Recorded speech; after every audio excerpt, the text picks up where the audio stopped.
My name is Mami Fua. I am a Ghanaian.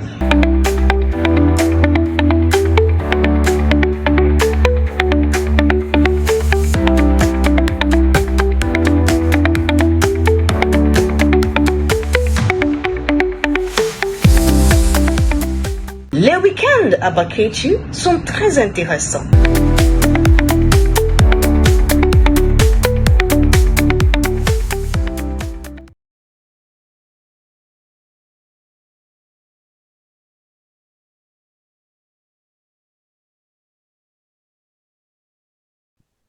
Bonjour les chers spectateurs, bienvenue sur In French, My Journey with French. Je m'appelle Madame Wilhelmina Daka, je suis votre animatrice et aujourd'hui nous sommes ici avec Madame Eunice Adofo Boanya. I hope I pronounced it right. She talk and I will hear it right. So my name is Madame Wilhelmina Daka. You're welcome to In French, My Journey with French. On this show, we hear people talk about their journey with French, how French has helped them, how they learned it, and basically everything that you need to know about French. So today I have here with me Madame Eunice Adofo Boanya, and she is going to introduce herself and tell us all that we have to know about her. Bienvenue, Madame. Merci, Madame Mina. Ça va? Tu vas bien? Ça va bien. Et vous? Je vais très bien. Et je suis très heureuse d'être ici aujourd'hui. Non, c'est aujourd'hui, c'est matin. OK. All right. Bonjour, mesdames, messieurs, mes collègues. Je m'appelle Eunice Adofo Boanya. Quand j'étais en France, on m'appelle Eunice. Donc, je suis Eunice Adofo Boanya. Je suis une professionnelle gestionnaire des projets et je travaille avec One Tree Planted. Je suis la responsable de projet Afrique. Et cela signifie que je gère les projets dans l'Afrique l'Ouest, Ghana, Libéria, Nigeria, Sierra Leone. Et je travaille aussi avec le pays francophonie dans l'Afrique ouest comme la Côte d'Ivoire, Mali, Burkina Faso, oui. Et je travaille un peu aussi avec notre partenaire dans la République démocratique du Congo, le Rwanda et le Kenya. Je suis très heureuse d'être ici. Wow, c'est super. J'adore votre parcours, votre profil. Est-ce que vous pouvez dire ça en anglais, s'il vous plaît, pour nos téléspectateurs? D'accord. Okay, good morning, or whatever time of the day it is from wherever you're listening. My name is Eunice Adofo Boanya. I'm a project management professional, and I currently work with One Tree Planted as project manager Africa. My role includes working and overseeing projects in Ghana, Nigeria, Sierra Leone, Liberia, and some key francophone countries in West Africa, including Cote d'Ivoire, Mali, Burkina Faso. I also have oversight responsibilities for some countries, some projects in the DRC, which also makes me speak French with the partners there. I oversee projects in Rwanda, Kenya, and Mozambique as well. And I'm really happy to be here to share my experience. I think you've answered much of the questions that I already have to ask you, but let me still ask. How did you learn the French language? Interesting. I think I owe the interest in French language to my late dad. I remember as early as class 3, my dad used to talk about that he didn't really speak much French. He was speaking Buga Buga French, some broken French of a sort, because I remember he used to cinquante. My dad used to say cinquante, but at that time I was so impressed. Oh, what language is my dad speaking? But he encouraged me to speak French because I think he realized early that I have a love for languages, and I definitely wasn't going to toe his line of going into building technology or architecture. So he encouraged me from a very early age, and I was surprised to see that he kept his French dictionary right from secondary school. So he encouraged me to read it, and every time I brought French homework home, he was willing to help me. He was willing to help me. But then along the line, I lost interest in French, and I'm sure this is an issue you have already addressed, where growing up, some of the French teachers we had didn't make French interesting for us students. I remember some of my colleagues would want to either go out, or they would prefer probably sitting going under their table when it's time for French. But one French teacher made French lessons interesting for me. Mr. Anatole, Chapel Hill School. Mr. Anatole made learning French fun. I mean, he would mix it with the a little bit of the fancy comedy, so made it a bit fun, learning French fun. But if you got 0 or 3/10 in his class, then you know that you are in for it. But he made French interesting. And then fast forward, secondary school, it wasn't as interesting as I thought it would be. Then in the university, it wasn't fun for me at all because I was so scared of my French lecturers. But the very experience that I had that made me develop a key interest in learning French was during the year abroad in France, in Bordeaux.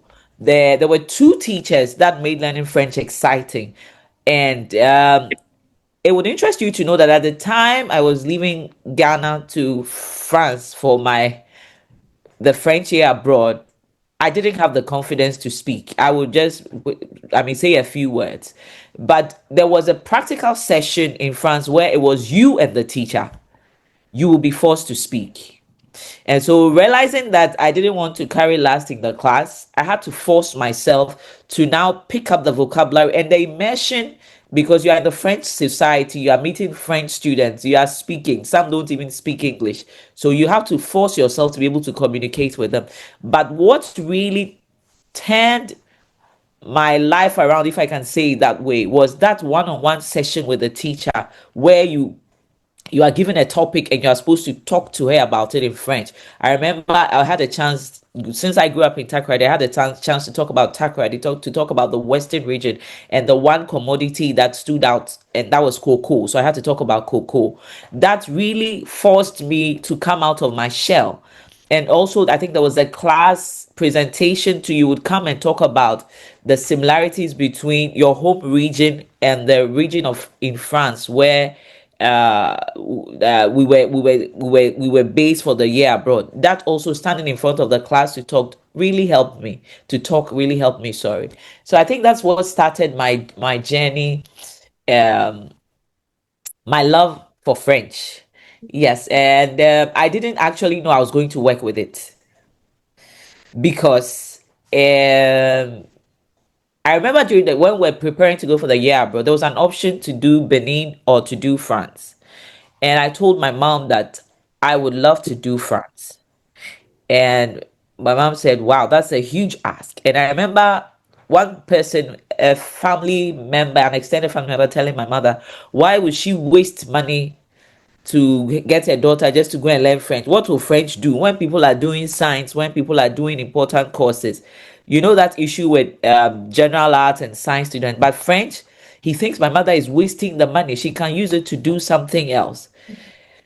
And to cut a long story short, after I graduated from school and started working, one day I was there, and my first international organization that I worked with, where I was using the French language, was a British High Commission. I was there and I got a call from somebody who said, oh, so and so gave me your number. I met him and he told me that he's very proud of you. You are using the French where you are working. The same person who told my mother not to waste money and invest in my French education told somebody that, oh, I'm working here and he's so proud of me. The person can even call me and he will know that I'm doing well. So so that actually taught me a big lesson, that as the world is evolving, parents should see where the interests of their children really lie and help them, guide them, don't discourage them.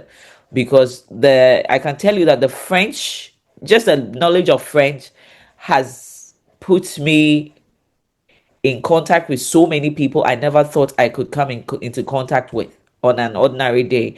And one thing that it's also done for me, imagine when you're applying for a very high level job and you see knowledge of French is an asset. That even gives me confidence to apply for the job, even whether I'm qualified or not. The fact that I can come to the interview room and speak some French, rattle some French, it gives you that confidence because you are looked at differently. You are considered differently. I remember there was an international organization here in Ghana that advertised a job role. We're supposed to go and do written assessment. And when we got there, we did the oral English and everything. Then they said now to the French. I noticed the gentleman sitting on my right was fidgeting so much. Why? Because he indicated in his application he could speak French. When it was time to do the French written assessment, he was found wanting. And then the vigilator said, why say you can speak French when you can't speak French? I was like, wow. French is really becoming an important requirement if you want to work within the international circles. Yes. I was actually going to ask if the French has helped with your professional journey, but you've answered all of that, so I don't have to go into details with that. And like you said, the year abroad really, you have to join the France alumni group. I think I've joined the WhatsApp platform, but I'll see how best to involve myself in some of your activities. So the language immersion, I think if you're learning French and you have that opportunity, don't miss it. If your child has that opportunity and you can afford to do it for the child, please do go ahead. Like you said, people have different mindsets. And back then, French was not treasured as it is right now. So some of us whose parents made that investment for us, we are happy. Usually when you say I want to study in France, people think it's a scholarship. It was not a scholarship. At that time, our parents had to make that sacrifice, and it was not easy. So we are happy because as at now, we are benefiting from it. The language immersion was something else. That's speaking to the teacher one on one. You know, they will deduct marks for your mistakes and all. And then the class presentation. I remember doing a presentation on marriage of Anansawa. Wow. I think about it and I ask myself, how was I able to talk about that complicated story? And the class enjoyed it, talking about vibe tries, talking about frequency, and it was amazing. And it really builds my confidence. And for me, when I was there, I tried as much as possible to not completely avoid my Ghanaian friends, but I made more of the foreign friends because when we are, it's cheap, yeah, better cheap. But when you meet other people, what I usually tell people is that we were people from different countries. There is a Japanese, there's a Chinese, a Cambodian. I didn't even know there was a country called Yemen until I went to France. You know, so all these people are in the same class, and we are listening to one teacher who is teaching us in French. So with the teacher, we have to speak French. Amongst ourselves, we have to speak French. So from the start, we were all fumbling. You know, the wrong French that we started with. But gradually, we all picked up the confidence and we all got better. So the language immersion is really, really powerful. Okay, so now let me ask about your work. How are you using French? Because from what you're saying, you're working with so many different countries, and I love the vibe. How is it like? Because just with the language immersion, I enjoy the experience of having to talk to people from different countries. And you know, when they do their presentations, and then you realize that, oh wow, there are so many beautiful cultures in this world, and I also want mine to come out. So I feel like I'm a representative for my country as well, right? So how is it like being in a multicultural environment, working with all these people? Well, I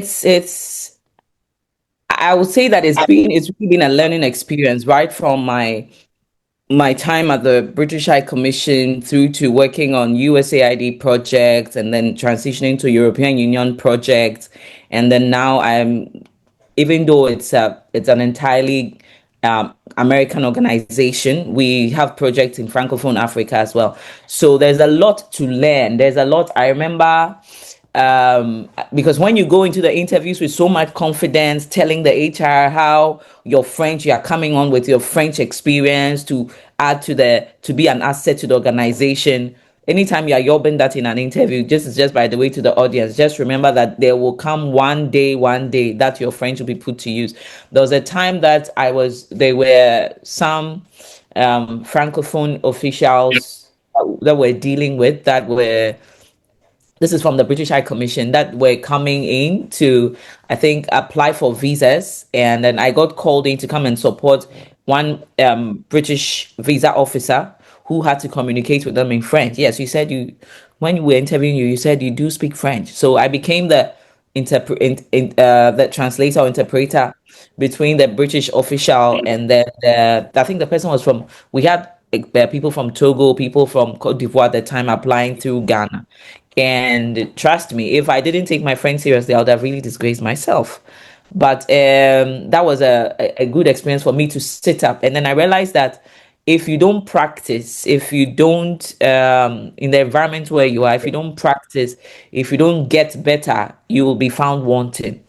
In my current role, it's even more demanding because I am overseeing projects in Francophone Africa, not just in West Africa, but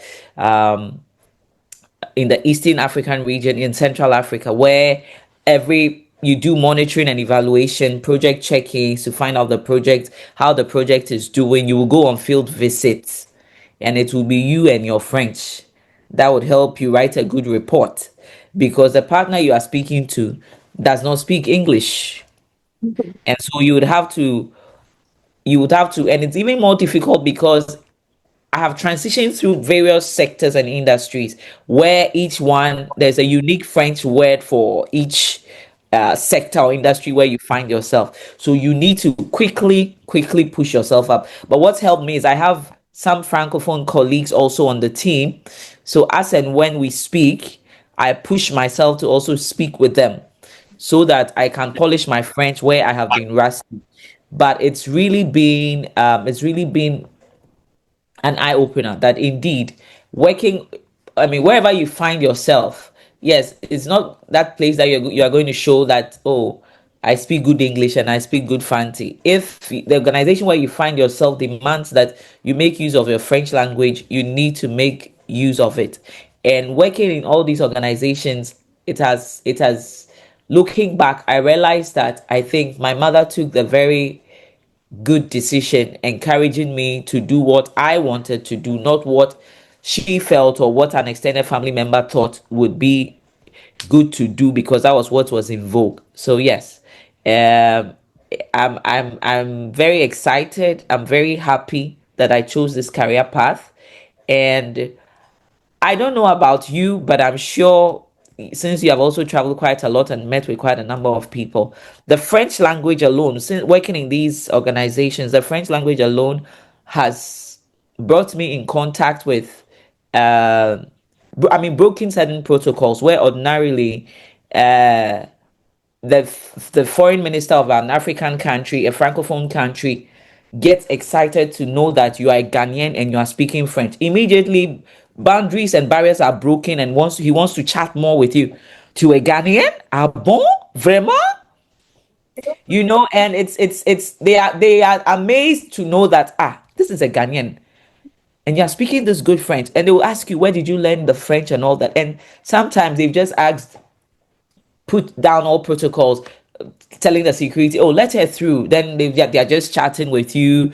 People have given their call cards just because they're excited to know that, oh, this is a Ghanaian who speaks French. Yeah, so I think it's open doors. It's honestly open doors. And when you are studying it, or when parents are investing in the year abroad or French materials, and you may not see it now, but after some years, you realize that it really, really, really helps. Yes. Just to add to what you said, I have not traveled around the world in some time now until recently when the France embassy sent some of us to Benin for a francophone conference. I mean, it's a francophone conference, so people didn't expect Ghanaians there. I think I said it in the previous edition. So when we went, everybody wanted to speak to us, and I felt, oh, what is so special about us, you know? But even right from the airport to the conference, so people were just surprised. Like they look at your passport and you're a Ghanaian and you're speaking French, and they're like, "How is that possible?" And the way they came around us, I was like, no, now it's as if some people have found some new toys that they can't figure it out. So you saying it now, that makes me understand why they treated us that way. They were super surprised, like, you are a Ghanaian. So that means that if you're a Ghanaian who speaks French, you really are appreciated by the Francophones. And just last weekend, we had a soiree. The French embassy invited some of us to their 14 Juillet. I went there and then we had the opportunity. I overheard somebody speaking French with someone else. And there was a cultural display from a Ghanaian group, but the person thought it was from Burkina Faso or Niger. They were chatting, they were not even chatting with me. And I just felt, no, I have to help them out. So I just chipped in. Like, I really struggled, but I said, no, let me put the right information across. So I just communicated and made her know that it's from the northern region of Ghana. They are from the northern region of Ghana. I said, oh, okay, they look so much like Burkina Faso. And I said, oh, it's because Burkina is closer. So that is it. And we are only separated by our languages and our barriers. We are all one people. So I think after we had communicated, it dawned on her that no, she's talking to a Ghanaian. I said, are you a Ghanaian? I said, yes. Oh, and you're speaking such good French. I said, yes, all the people here with me can also speak good French. So we started having, a wonderful chat. She was super impressed and she was like, oh, they also have to try to speak the English, right? So really, I think that the French is good. It's not that I think, I know and I've experienced it. And that is why I keep teaching people. I tell myself I'm like a signpost or maybe a doorkeeper, pushing people through. Like there are so many opportunities that I've had to turn down because of what my purpose or what I have purpose to do, what is on my heart to do. So mine is to just push people into the spaces whenever I can. And I tell you, the opportunities are more. We don't really go hunting for jobs. People come searching for us. So if Yeah. you have French in Ghana, you are powerful. And like you said, maybe you go into an interview or you apply for a job telling people you speak French. If your French is not good, one day you'll be caught. The company I used to work in, the HR used to think that I lied when I said I speak French because she never saw me speaking French. And I don't know why I have to speak French when the people in the company, they don't speak French. They are Germans and then they are Ghanaians. Why would I speak French? Like, it didn't make sense to me. But then in the emails that I sent French. She was not a recipient, so she didn't know. Then one day, some people came from France and they came into my office. I started conversing. We were laughing. She just stood there amazed. She was done that day. She looked like she was super shocked, because when she told me I don't know how to speak French, like I lied. I didn't even try to prove anything to her. I just laughed at it and I went my way. And then the day came and I proved it to her. And I think she felt bad after that day. But from then, she learns to respect me, right? That's right. So Right. if you really want to apply with French, you have to make sure you are speaking it. Yeah. Find ways to speak it. You can watch the other episodes, viewers. You can watch the other episodes and have ideas on how to improve your French, even though you are in Ghana. We cannot do all of that in this. We have to wrap it up. So please make sure you do that. Okay, then this one, I wanted to pardon? I wanted to share something funny. You know what's happening with some of my friends, like their mothers, so like friends who did science and doctors, and some of them. Sometimes you wake up in the morning and then you see a WhatsApp message, Auntie, yeah, the one who speaks French. Like they just screenshot their children's French homework and then send to me like, yeah, then they write, that's what aunties are for. So answer the question and let me give it to your nephew or your niece. And I just laugh about it. I'm like, wow, it's there are advantages to it. I mean, it's a blessing. It's a blessing. That's just what I wanted to say on a lighter note. Yeah. Started teaching the French to adults, I realized that people from various circles really need the French now. We have doctors, we have engineers. Right now, French is not to people who learn French. It's an advantage for everybody at all. It's an additional skill that, as you said, assets that everyone must make sure to have. And if you didn't get it, make sure that you are giving your children the opportunity to get it. Because I keep saying that there are so many adults who really needed to, advance in terms of their career, but they don't have the time. It's not that they cannot learn it, they can learn it, but the time to commit to it is not there. All right. So if you didn't get that opportunity, make sure you're giving your children that opportunity. And now to the question that I ask everyone that comes, because people fight with me over that. Is it true that when you learn an international language, it takes you away from your language and culture? Does it affect our languages, our culture? Are we messing up our languages and culture or throwing it away?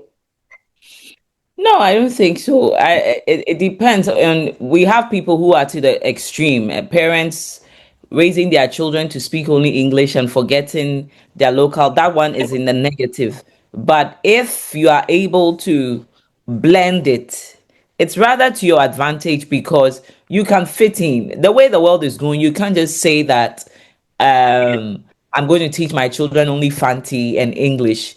I mean, it's good. It's to the advantage if, and because now almost every school has international school on their signpost, and you are getting people coming in, children from other countries who are coming in. I've seen Chinese children, Indian children in my children's school who speak very good Chui, and they still have their Indian culture. You see them greet their parents at the car park, and I mean, whatever that the cat scene and everything that they do, they still do it. I personally don't believe that if you balance it, you will lose it. It's good to acquire some international, some exposure, some international language, at least one international language, because I mean, the UN, the world has become a global village, and even on UN job applications, it would say that knowledge apart from English, knowledge of another UN language is required or is an advantage. So either Spanish, either German, or whichever language, it is an advantage.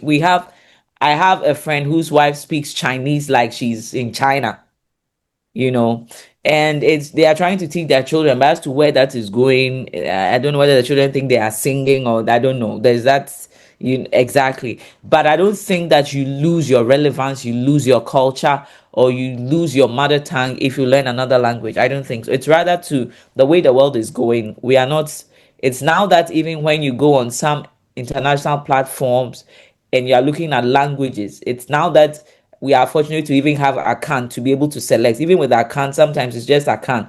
In some places, you see Fanti as well, or you see Tree. But I mean, and that's one thing I don't take away from our brothers in Nigeria. Whatever you do, you will find the Yoruba or the Igbo language or one of their dialects strongly represented, no matter how many languages they speak. And so I don't think so. I don't belong to that school of thought that says that if you learn an international language, you lose your culture or you lose your mother tongue. No, once you balance it, I don't think so. I don't. Rather, if you don't, then you are losing touch with the world. Just to add to it, for me, I see it gives you so many angles to breathe in.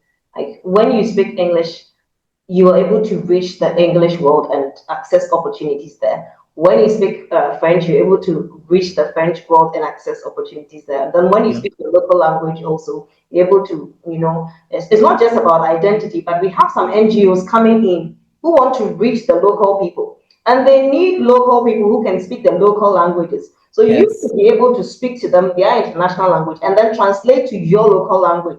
So it's a plus. Combining all of that is really a plus. So thank you so much for your thoughts on that. And then this is all for now. I want you to give a last word. Thank you so much for your time. But before we go, please, what do you have to tell our listeners or viewers? Okay. Let me take it from this angle that as the world progresses, we must keep up. We must keep up the pace. And learning at least one international language is highly beneficial. And with Ghana's proximity to French speaking nations, French offers us a very significant opportunity for global engagement. What am I trying to say? I'm trying to say that à mesure que le monde avance, nous devons suivre le rythme. Apprendre au moins une langue de l'ONU est très bénéfique. Et avec la proximité du Ghana avec les nations francophones, les Français offrent des opportunités significative pour l'engagement mondial.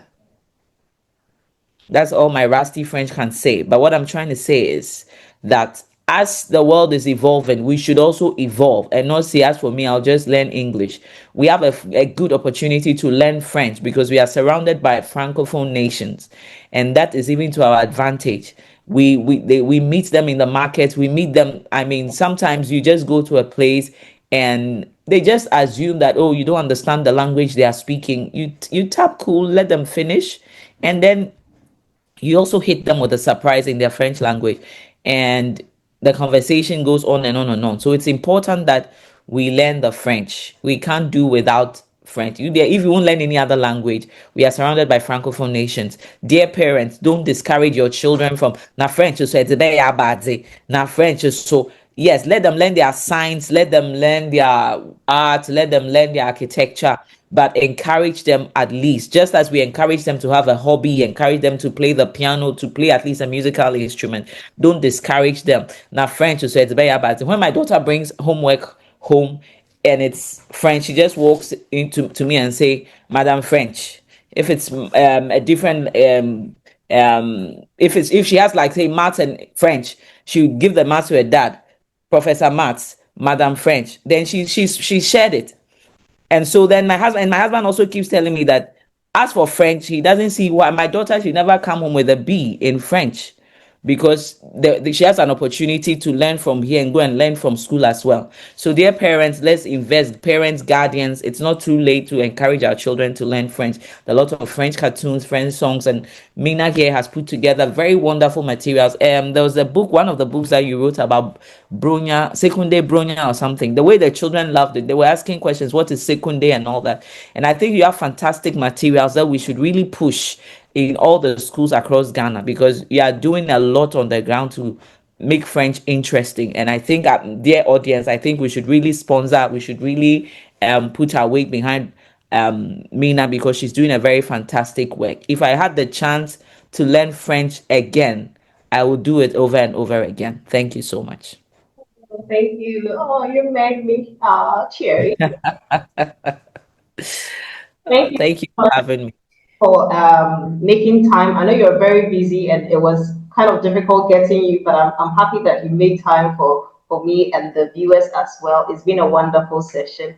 And viewers, I'm sure you've learned a lot, you've heard a lot. Please let the children learn French. Le français est très important, c'est un grand atout.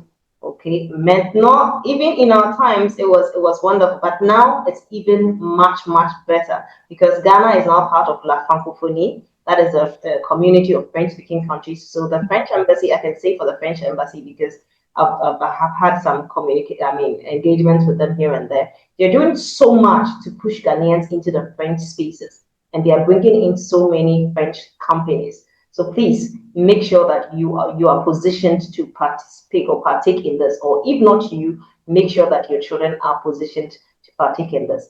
All right, so that is all for today. Hey, I've been told that if I don't tell you to subscribe, this video will not be shared. So please, please don't forget to subscribe to this channel. Don't forget to look out for Achievers Success Hub. Look out for me on Facebook, Wilhelmina Dakar, or Achievers Success Hub. Everything that has to do with the learning of French, you have to look out for me on these social media platforms, because I super love the French language. And like I said, I'm the gatekeeper, all the signposts, I'm pushing everybody into the French spaces. So make sure that you're following everything that I do. Merci beaucoup, merci tout le monde, merci Madame Eunice d'être venue, merci tout le monde d'avoir regardé. On se reverra à la prochaine fois. Au revoir. Au revoir.